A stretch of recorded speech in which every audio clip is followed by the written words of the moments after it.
அன்பான வாடிக்கையாளர்கள், நம்ம பைசல் ப்ராப்பர்ட்டிஸ் அருமையான ஒரு வீடு ஒன்று வந்துருக்கு பார்த்துருங்க. இது உங்களுக்கு ரோடு பாதை. உங்களுக்கு இந்த பக்கமும் இப்போ உங்களுக்கு மெயின் ரோட்டுக்கு போகிற பாதை, இந்த பக்கமும் உங்களுக்கு மெயின் ரோட்டுக்கு போகிற பாதை.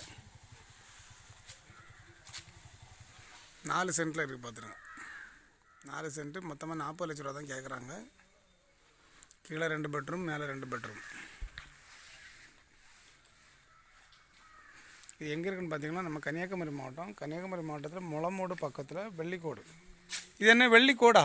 இது எந்த இடம்? வெள்ளிக்கோடா? வெள்ளிக்கோடு. சாவி இல்லை. மேலே 2 பெட்ரூம். பள்ளியாடி திருப்பு அப்படி தானே? பள்ளியாடி திருப்பு. 40 லட்ச ரூபா ஃபைனலாக கேட்குறாங்க. 4 சென்ட்டு, கீழே 2 பெட்ரூம், மேலே 2 பெட்ரூமு. 2க்குமே காமன் பாத்ரூம் இருக்குது. உங்களுக்கு கார் வேணுமுன்னா இங்கே விட்டுக்கலாம். பார்த்துங்க, இடம் நிறைய கிடக்கு.